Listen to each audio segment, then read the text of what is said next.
Did you know that Ernie Els says he strikes the ball best when his right heel is flat or grounded at impact?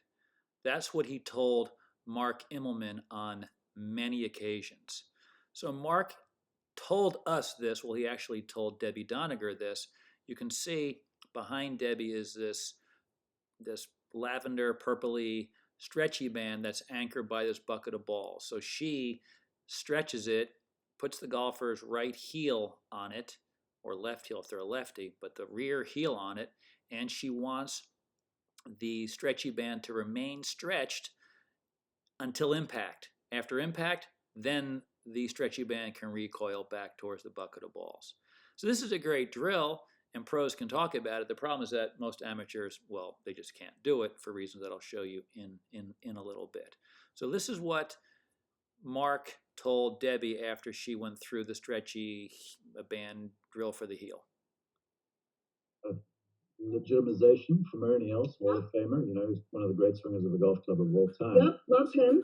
He has said to me on many occasions, he goes, I strike the ball the best when I keep my right heel grounded for as long as I can in transition. Interesting. That's exactly what this band did, because you've got the band under your foot. It's basically along the ground. Love him for that. So there you go. Mark just confirmed that the drill that she's doing, and what I've talked about previously in previous videos. Now the problem is that amateurs don't have the ability to do this, and I'll show you why. So, but Ernie, of course, does, right? And this is what Ernie told Mark on several occasions. I strike the ball best when I keep my right heel grounded for as long as I can in transition. So what's he talking about? Well, through the impact zone. So here he is hitting a iron to a par 3. Now I've looked at videos, and it's easy if you do it with slow motion videos on YouTube. All of his driver swings, his right heel is off the ground. But that isn't a big deal for really any player, whether they're amateur or pro, as long as they are anchored in rotation on their left heel and left hip. If you can do that, no problem. Amateurs, though, don't do that. And the reason why is because amateurs, and I always pick on this guy just because it's such an obvious problem and because he plays with really good players. I'm just surprised that no one has told the guy to stand back from the ball. So here's Riggs of 4-play golf trying to break 80 at Paynes Valley Tigers course. And so you can see the line across the top of his head, and we know that we should never rise above that, particularly as we're going to the downswing. But look what Riggs does.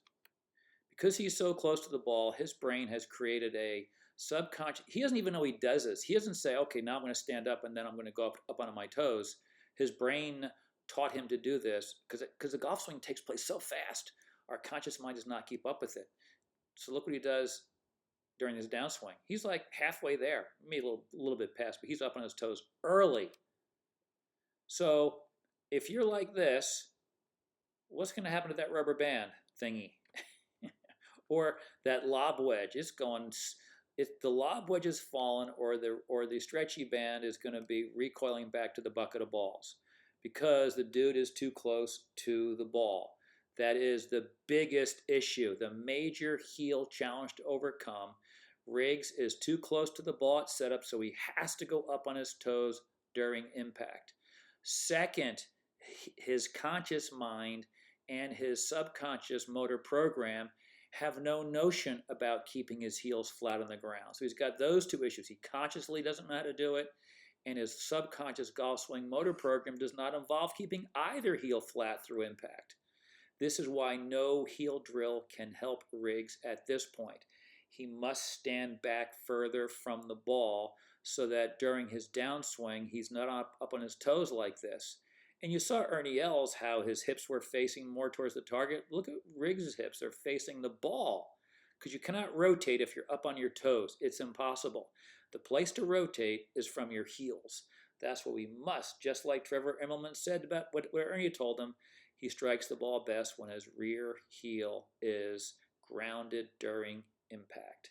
So how can you learn to do this? Well, I've showed it to you in one of my most recent videos. So this is less than 2 weeks ago. The 2 best golf swing leg work drills ever. They cure all common swing faults. You'll see what I mean if you watch the video.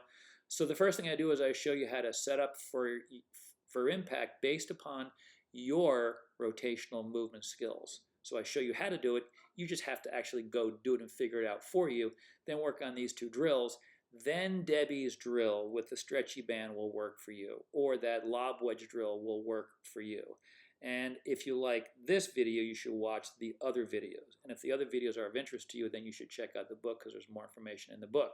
All you have to do is go over to Amazon, put in the title, look inside, and if the information suits you, well, then pick it up because you're going to find more information in there beyond just setting up for impact and learning how to swing from your heels. There's tons of information in that book that you can see when you do the look inside version. All the chapters and the appendices are there for you to see.